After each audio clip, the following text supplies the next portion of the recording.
Physics classes में बहुत बहुत स्वागत है आप लोग को। आज हम लोग इस क्लास में पढ़ेंगे अवतल दर्पण द्वारा विभिन्न प्रकार के प्रतिबिंब का निर्माण, जिसे अंग्रेजी में हम लोग कहते हैं formation of different types of image by concave mirror. तो अवतल दर्पण द्वारा बने प्रतिबिंब की स्थिति उस दर्पण के सामने रखी वस्तु की स्थिति पर निर्भर करता है। दर्पण से भिन्न भिन्न स्थानों पर वस्तु को रखने से ही विभिन्न प्रकार के प्रतिबिंब प्राप्त होते हैं। तो जब वस्तु को हम लोग निम्न 6 स्थानों पर रखते हैं तो इसको भिन्न भिन्न अलग अलग तरह की प्रतिबिंब प्राप्त होता है। जैसे पहला देखा जाए, जब वस्तु ध्रुव और फोकस के बीच में रखा हो। दूसरा, वस्तु फोकस पर रखा हो। तीसरा, फोकस और वक्रता केंद्र के बीच रखा हो। चौथा, वक्रता केंद्र पर रखा हो। पाँचवा, अनंत और वक्रता केंद्र के बीच रखा हो। छठा, जब वस्तु अनंत पर हो।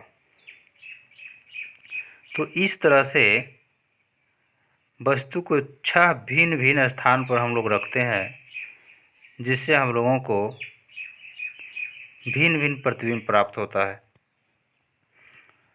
तो इसी के बारे में, यह 6 केस के बारे में हम लोग बारी बारी से अध्ययन करेंगे इस क्लास में।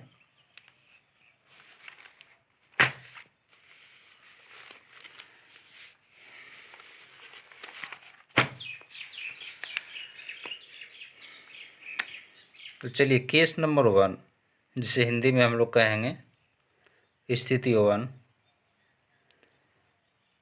पहला स्थिति है जब वस्तु दर्पण के फोकस और ध्रुव के बीच स्थित है। जब वस्तु दर्पण के फोकस और ध्रुव के बीच स्थित है, जो कि इस फिगर में दिखाया गया है। वस्तु को ध्रुव और मुख्य फोकस के बीच में रखा गया है। तो जब वस्तु दर्पण के मुख्य फोकस और ध्रुव के बीच रखते हैं तो इसका प्रतिबिंब दर्पण के पीछे बनता है। यह प्रतिबिंब काल्पनिक, सीधा और वस्तु से बड़ा होता है। तो फर्स्ट पॉइंट में हम लोग को ये ध्यान रखना है कि जब वस्तु दर्पण के फोकस और ध्रुव के बीच रखा जाता है तब इसका प्रतिबिंब जो है दर्पण के पीछे बनता है, और यह प्रतिबिंब काल्पनिक, सीधा तथा वस्तु से बड़ा बनता है। डायग्राम को हम लोग याद कर लेंगे। तो अब चलिए स्थिति नंबर 2, केस नंबर 2। जब वस्तु दर्पण के फोकस पर स्थित है। स्थिति नंबर 2 में जब वस्तु दर्पण के फोकस पर स्थित है, तो जब वस्तु को दर्पण के मुख्य फोकस पर रखा जाता है तब इसका प्रतिबिंब जो है अनंत पर बनता है। जब वस्तु को मुख्य फोकस पर रखा जाता है तब इसका प्रतिबिंब अनंत पर बनता है। यह प्रतिबिंब वास्तविक, उल्टा तथा वस्तु से बहुत ही बड़ा होता है। फिर से एक बार, जब वस्तु को मुख्य फोकस पर रखा जाता है तब इसका प्रतिबिंब अनंत पर बनता है, और यह प्रतिबिंब वास्तविक, उल्टा तथा वस्तु से बहुत ही बड़ा होता है। स्थिति नंबर 3, जब वस्तु वक्रता केंद्र तथा फोकस के बीच रखा हो। जब वस्तु वक्ता केंद्र तथा फोकस के बीच में रखा हो। फिर से एक बार, जब वस्तु को वक्रता केंद्र तथा फोकस के बीच में रखा जाता है तो इसका प्रतिबिंब वक्रता केंद्र तथा अनंत के बीच बनता है। तब इसका प्रतिबिंब वक्रता केंद्र तथा अनंत के बीच बनता है और यह प्रतिबिंब वास्तविक, उल्टा तथा वस्तु से बड़ा होता है। यह प्रतिबिंब वास्तविक, उल्टा तथा वस्तु से बड़ा बनता है। अब पढ़ेंगे कंडीशन नंबर चौथा।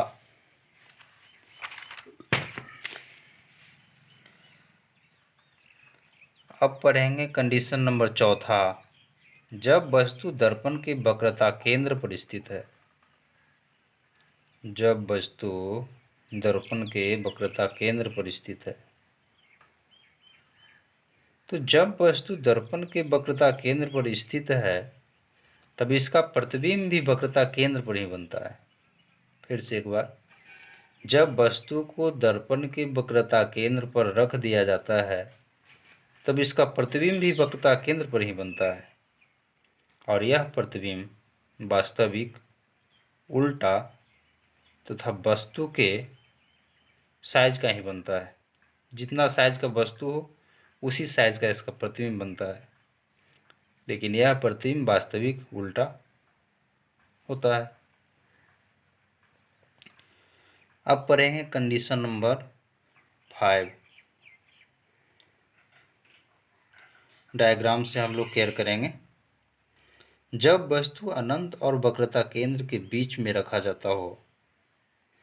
जब वस्तु को अनंत और वक्रता केंद्र के बीच में रख दिया जाता है। जब वस्तु को अनंत और वक्रता केंद्र के बीच में रखा जाता है तब इसका वास्तविक प्रतिबिंब वक्रता केंद्र एवं मुख्य फोकस के बीच में बनता है। यह प्रतिबिंब वास्तविक, उल्टा तथा वस्तु से छोटा बनता है। फिर से केस नंबर 5 एक बार। जब वस्तु अनंत और वक्रता केंद्र के बीच स्थित होता है तब इसका प्रतिबिंब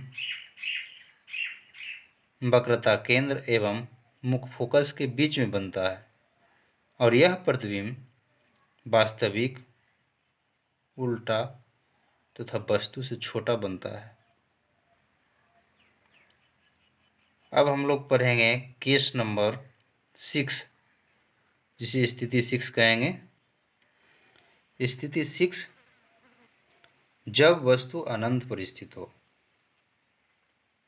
जब वस्तु अनंत पर स्थित हो। फिर से एक बार, जब वस्तु अनंत पर स्थित हो तब इसका प्रतिबिंब मुख्य फोकस पर बनता है। फिर से, जब वस्तु अनंत पर स्थित हो तब इसका प्रतिबिंब मुख्य फोकस पर बनता है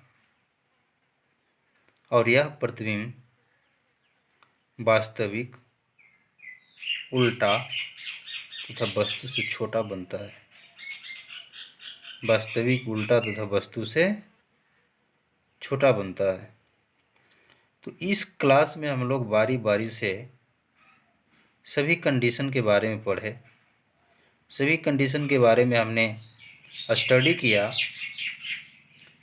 किस कंडीशन में वस्तु को कहाँ रखा जाए, जिसका प्रतिबिंब कहाँ बनेगा, ये सब के बारे में हम लोग बारी बारी से चर्चा किए। तो आने वाली परीक्षा में इस शर्त से एक न एक प्रश्न जरूर रहता है। तो इस सभी शर्त को हम लोगों को अच्छा से याद कर लेना बहुत ही ज़रूरी है। तो चलिए, आज इस क्लास में इतना ही। कुछ विशेष अगला क्लास में।